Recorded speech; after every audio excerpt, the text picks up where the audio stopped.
Hello and welcome to Byju's IAS. Let's get started and look into the first article. The first article says Public Buildings and Fire Safety Rules. In the last couple of years, what we have witnessed is increasing cases of fire accidents. This is seen in residential houses, it is seen in industrial complexes, and of late, what we are witnessing is increasing cases when it comes to the hospital fires. This hospital fires has resulted in death and injury to number of people. So the article here is primarily focusing on all these fire accidents, what measures have to be taken, what are the lacunae area, and what needs to be the way forward when it comes to the fire accidents, with special emphasis on the hospital fires. When we look into the hospital fires, we have been seeing an increase of the hospital fires in the last few years.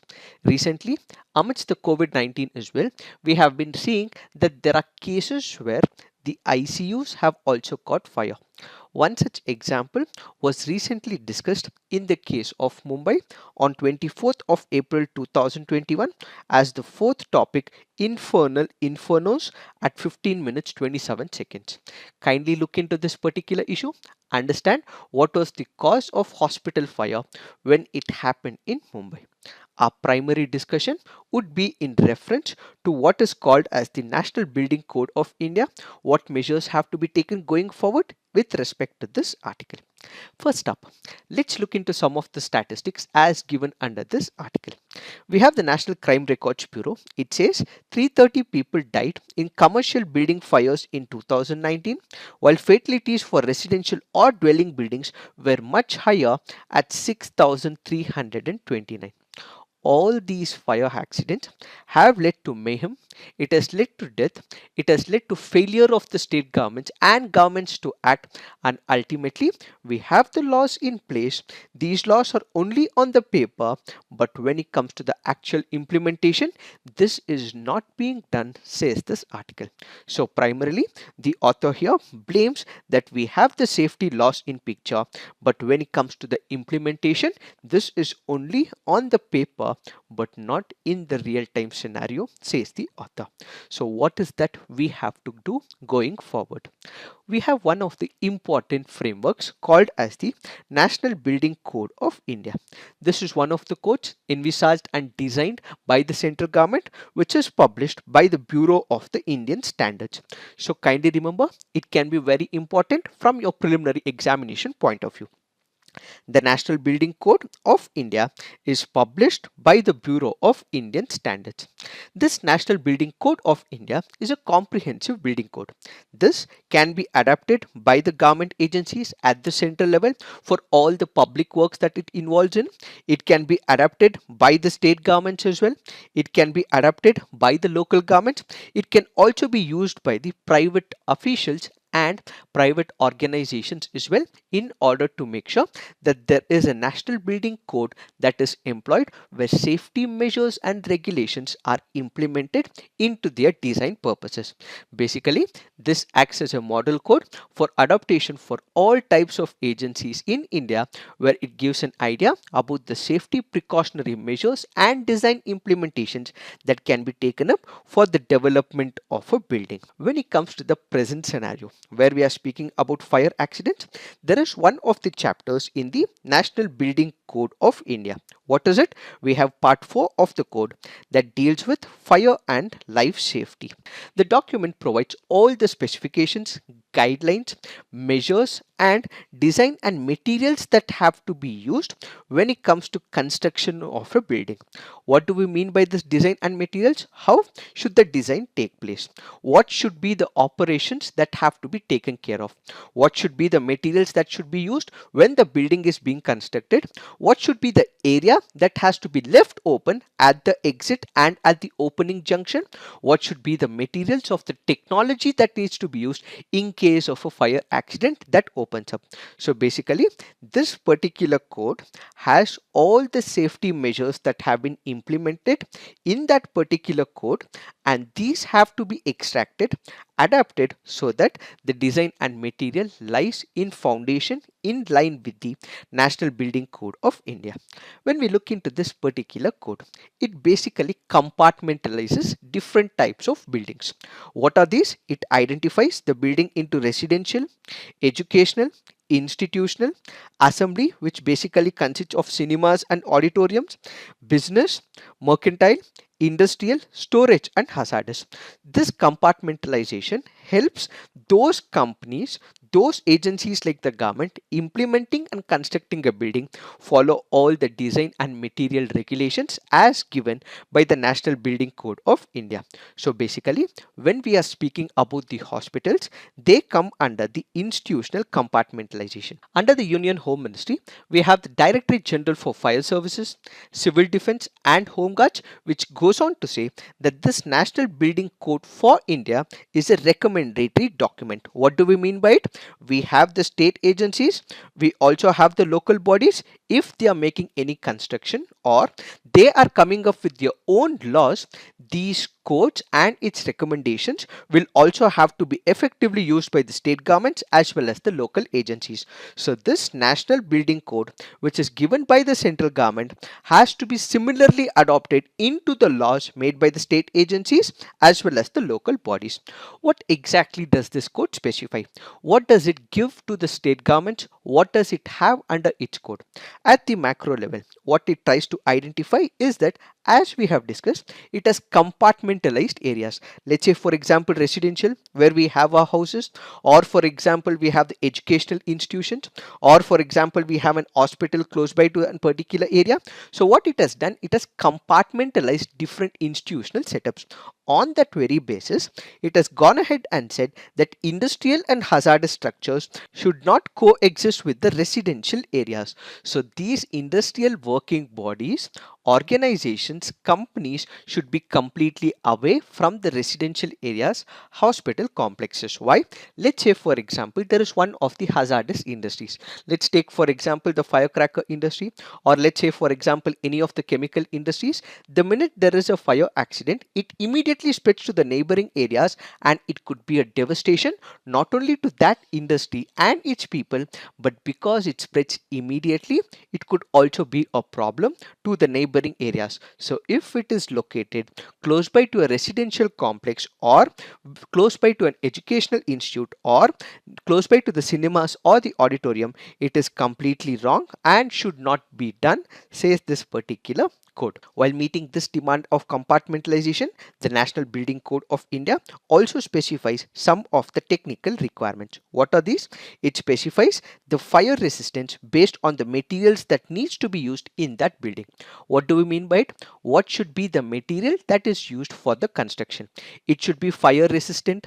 In case there is any issue, there has to be fire check doors, fire enclosure exits, interior bearing walls, exterior walls will have to be fireproof, says the technical requirement. Followed by this, the code also recommends that we have to employ technologies to sound alerts. What are these technologies? Let's say, for example, there is a particular building, a hospital, or in fact, an educational institute as well. All of a sudden, there is fire. So, what we require is the alarm system. What we require is the technology so that automatic fire detection happens and immediately there is release of gas or the water in that particular area. So, we require automatic sprinklers, water sprays, fire barriers, escape routes, markings, and the map in that particular building so they know where is the exit route from that particular area. So all the technologies in terms of automatic fire detection and alarm systems will have to be employed, says this National Building Code of India.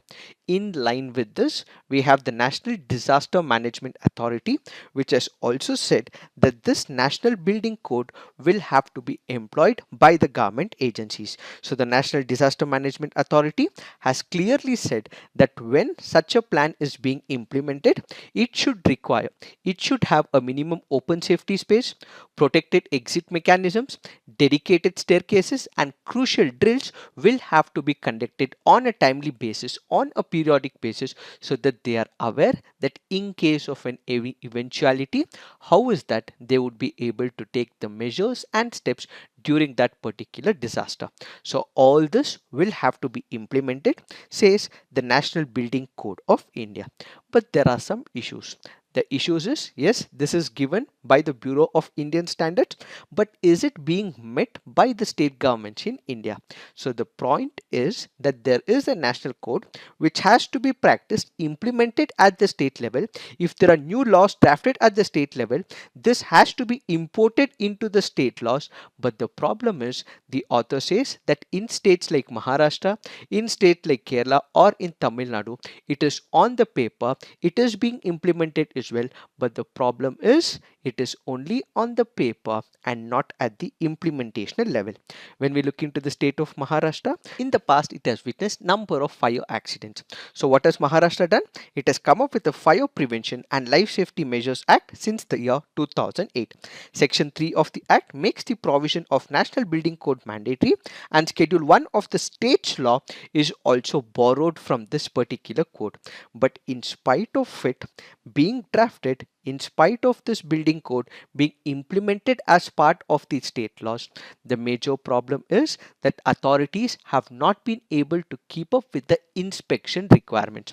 What do we mean by it? Let's say there is a building and this particular building is given the permission, but after a permission is given by the state authorities, over a period of time, periodically inspections will have to be conducted whether they are able to meet the parameters as set by this building code. But the problem is the inspection authorities are not able to fulfill this particular criteria, as they have limited manpower, and because they are not able to do, the very objective under this particular idea is getting violated, says the author. We have the Comptroller and Auditor General report for the period 2010 to 2015, which noted that in Maharashtra, after a joint physical inspection by audit of 53 buildings, hospitals, educational institutions, commercial establishments in 8 selected municipal corporations, revealed that only 5 fire extinguishers were installed in 11 of 53 buildings, and the remaining 42 buildings were not equipped with any of the fire fighting installations. The statistics clearly reveal that only when it comes to the laws on the paper we have it, but when it comes to the actual implementation it is missing at the real time. Now let's take the example of the state of Kerala. If there is an hospital which is supposed to start its construction, it has to obtain the no objection certification from the fire department given in the form H3 for the hospitals. According to it, it has to furnish all the exhaustive information on the design of the hospital and the infrastructure, how it is built, so on and so forth. According to these rules, they have to ensure that they meet the Indian standards. What the author says is whether these Indian standards concur with the NBC, that is the National Building Code, or not is yet to be deciphered, says the author. Then we have Tamil Nadu's form for a fire license required under the Fire Service Act, read with municipal law, is even broader, and no reference is found for compliance with the code.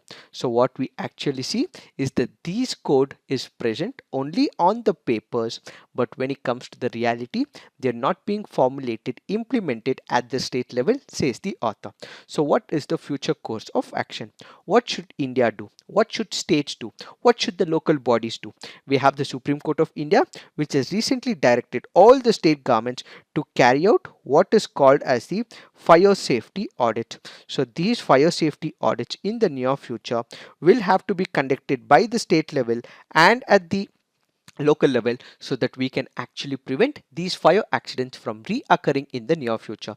Then there is lack of manpower as well, as we initially discussed. When it comes to the state of Maharashtra, we have the law, but when it comes to the inspection, it is not happening on a periodic basis. So there has to be sudden surprise visit as well. So what we require is people to be recruited and inspectors to be recruited, so that they can actually look out in case of any lacunae when it comes to the implementation. Followed by this, we also require heavy fire liability insurance compulsory for all the public buildings, so that in case there is any patient, occupant, or the visitor in that particular area, insurance can also be provided. So this will bring about external inspection of the safety in that particular area. Added to this, we also require what is called as the post disaster recovery. What is this post disaster recovery? These are the measures that have to be done prior to it, but immediately as soon as a disaster has occurred in a particular place, it can be an hospital or it can be any other institutions. What we have to do, we have to appoint an official or a member immediately so that they understand what is the root cause of that particular disaster. So they have to find out, is it because of the administration, is it because of a natural cause, or it is a man-made cause, or in fact is it something that was done in deliberate meaning. So all this will have to be pondered by this official. So when there is a disaster that occurs, what we have to ensure is designate an official so that he can oversee the hospital recovery operations. Followed by this, the official appointed by the government along with the hospital officials will have to see if there is any structural damage that is occurred to the hospital. In case there is any structural damage, that has to be identified and it has to be revamped, and structural changes will also have to be implemented. They have to estimate the time and resources that is required to bring about this structural changes in that particular system, and they have to ensure whether this particular resources are allocated on time. So timely dispersal of the damaged construction has to happen as well. Finally, what we have to ensure is to repair and replace so that all the equipments which are not meeting the standards are thrown away, and what we have is standard module that is present in that hospital or in that institution. It is this that we have to understand in reference to this article. Now let's look into the next article.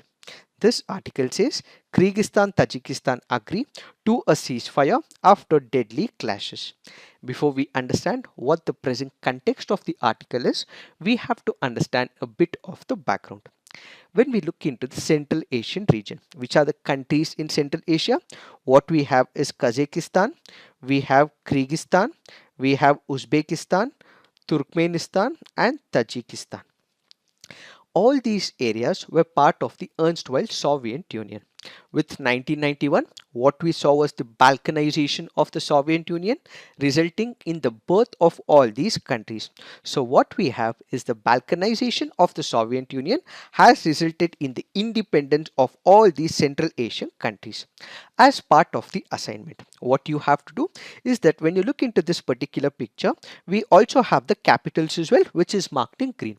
So you have to arrange all these capitals from north to the south and from the west to east and put it on the comment section. Why?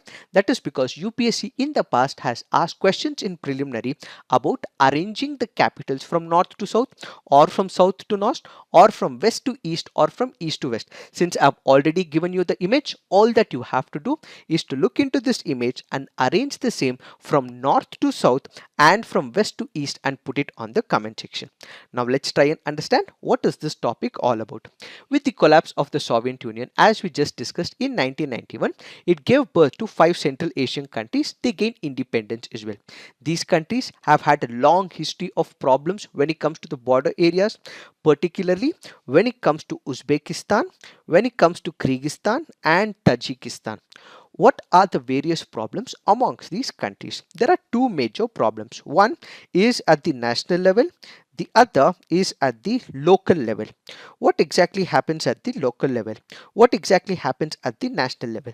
First, when we look into the national level, these countries, all the Central Asian countries, were earlier part of the Soviet Union. So everything was being controlled by the Soviet Union.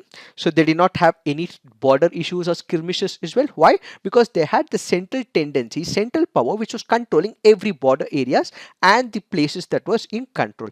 But after the balkanization, most of these countries became independent. Since the borders were not delineated clearly, the border issues still persisted, which is why we have national issues or border disputes and conflict at the national level, where you have countries like Uzbekistan, Kyrgyzstan and Tajikistan fighting on the border level. Then we also have issues at the local level as well. What is the issue at the local level? We have different ethnic groups, and these ethnic groups also have different aspirations as well. Let's say for example Uzbeks, or let's say for example Tajiks. So these are the different ethnic groups that are present at the state level, at the local level as well. So what exactly happens, in spite of they present in a particular area, since there are different ethnic groups in a particular country, they have their own regional aspirations. On one side you have issues at the national level where these were formed previously, but since they were under the control of the Soviet Union, it did not come on the frontal face. But because after independence they became an independent country, they started surfacing as the first expression of national conflict within the local level. Because there are different ethnic groups, they have local level disputes on the ethnic lines. One such issue that we have amidst the three countries of Uzbekistan, Kyrgyzstan, is the issue in the Fergana Valley. What is the issue in the Fergana Valley?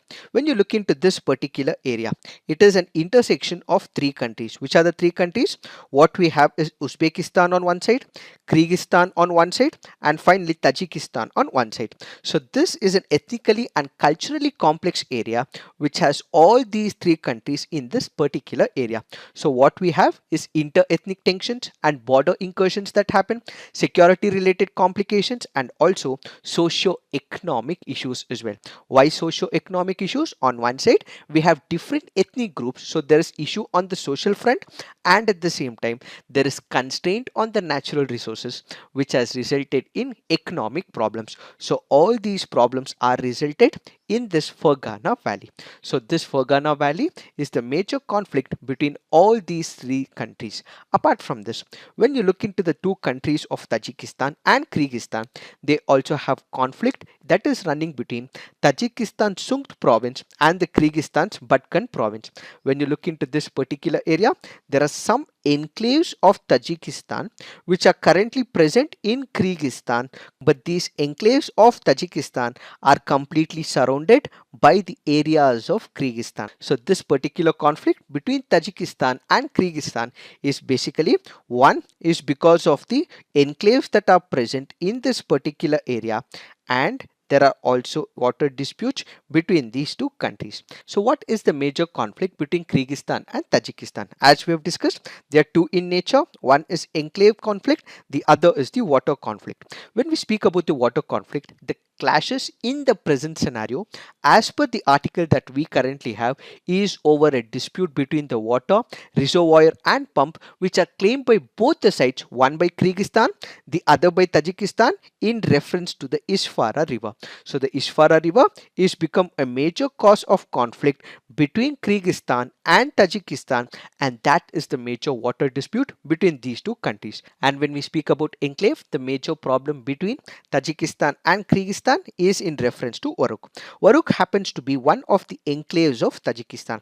But what is the major problem? As you can see from the image, Waruk is one of the regions that is completely surrounded by regions of Kyrgyzstan. They have no connectivity to the mainland of Tajikistan, and as a result, what they are fighting for is a corridor that connects the mainland Tajikistan with Waruk. This is where there is a dispute. So on one side, Kyrgyzstan says it does not want to give this particular corridor, but this particular country of Tajikistan wants a particular corridor so that Waruk is connected directly to the mainland Tajikistan. This happens to be another issue that is surfacing between Tajikistan and Kyrgyzstan. And this Waruk as a region is one of the mountain valleys that has a lot of water, and this region is also known for apricot production. Since it is also known for its natural resources, there is bound to be some issues between both these countries. That is the primary reason it has resulted in clash in the present scenario between Kyrgyzstan as well as Tajikistan. Adding oil to the fire is issues of natural resources between both these countries and excessive militarization that has taken place in the border, which has resulted in fire and death in this particular area. As a result of all these issues that was persisting between Kyrgyzstan and Tajikistan, this had resulted in worst clashes amongst the border areas, which is why both the governments of Kyrgyzstan and Tajikistan have currently taken the cause of ceasefire after the deadly clashes is what is this article speaking about. So going forward, the resolution of all these border issues will have to be taken on a peaceful basis, on a transparent basis, so that this positive impact will have a regional security, economic cooperation, ethnic relation enhancement, and efforts to also combat the regional radicalism as well as drug trafficking, for which what we require is the intervention of Russia. Why? Because Russia has a say in this particular region. So a peaceful settlement of the border issue is the way forward, says this article. It is this that we have to understand in reference to this article. Now let's look into the next article. This article says oxygen deficit amid mounting COVID-19 cases. The article here analyzes what are the causes for drop in the oxygen productivity, deficiency when it comes to the oxygen requirement, when it comes to different states in India, what are the possible reasons, and all this has been explained on 25th of April 2021 under the first topic, 20 people die overnight due to oxygen crisis at Delhi hospital. What are the causes of it? What are the measures taken by the government, and what should be the way forward has been explained on 25th of April. What are we going to discuss under this article? We will discuss what are the other measures that have been taken by the government when it comes to addressing the oxygen deficiency. In this particular backdrop, the government has decided to deploy surplus stocks that are available with the steel plants across the country, including the public sector units. In case there is oxygen cylinders that are currently present in the steel plants and in public sector units, the same will be lifted and will be given for the medical usage. The movement of transport tankers for liquid medical oxygen is now being closely monitored, and Indian Railways and Indian Air Force have been roped in to help ferry tankers both by rail as well as air. So the oxygen cylinders have been pushed across the railways so that it can move from one particular location to another. As we discussed in our previous CNA, we did discuss the major problem why oxygen is not reaching a particular place is because of logistics and because of distribution. So we have areas where oxygen concentration is happening, but it is not reaching the destination where it is actually required. So this is where there is imbalance both in terms of productivity, manufacturing, and the place where it has to reach. In order to ensure this does not happen, they are pushing all these oxygen cylinders by making use of the Indian Railways. The PESO, that is Petroleum and Explosive Safety Organization, has issued directions to oversee the conversion of argon and nitrogen tankers for use as oxygen tankers. So these tankers of argon and nitrogen will now be converted into oxygen tankers. Then we have production of additional cryogenic tankers, which is underway to augment the fleet capacity. Finally, the industrial cylinders have been permitted to be used for medical oxygen after due purging, and the health ministry is placing orders for another 1 lakh oxygen cylinders. So they are also importing from number of other countries as well, so that we are able to balance the demand and supply due to the COVID-19 cases. What is the way forward? What are the various concerns that we have to address in order to meet the demand that is currently facing a deficiency? When it comes to the national capital, Delhi, it had a requirement of about 700 metric tons, but what was provided to them was about 490 metric tons. And at the same time, when you look into the states of Maharashtra or the states of Madhya Pradesh, they were sanctioned more in spite of their demand being less. So what should happen in the near future? The government, when it is providing or allocating these resources, have to ensure the requirement in terms of the capacity. Only what is required for that particular period will have to be provided, so that it is not at the cost of lives in another region. Going forward, we have to ensure that the institutional and individual level changes will have to be ironed out so that the demand can be met with the required supply. It is this that we have to understand in reference to this article. This article here is speaking about one of the snakes that has been discovered called as Xylophis deepaki. So kindly remember, From the preliminary examination point of view, Xylophis deepaki happens to be a wood snake. Let's look into some of the facts about this snake. It is a snake that has iridescent scales and it is just 20 centimeter long. It is an endemic species of Tamil Nadu and has been sighted in a few locations in the southern part of Western Ghats. This new species is found in the drier regions and in lower altitudes around the Agastya Malai hills. Wood snakes are harmless and are found while digging soil in the farms. They feed on earthworms and possibly over other invertebrates. These are some of the factual data with respect to this particular snake. It also mentions about herpetologist. What is herpetology? It is a branch of zoology which is basically concerned with the study of amphibians as well as the reptiles. So an herpetologist is a specialized in zoology where he studies about variety of reptiles and amphibian species and conducts research over these amphibians and reptiles. It is this that we have to understand in reference to this article. Now let's look into the main practice questions.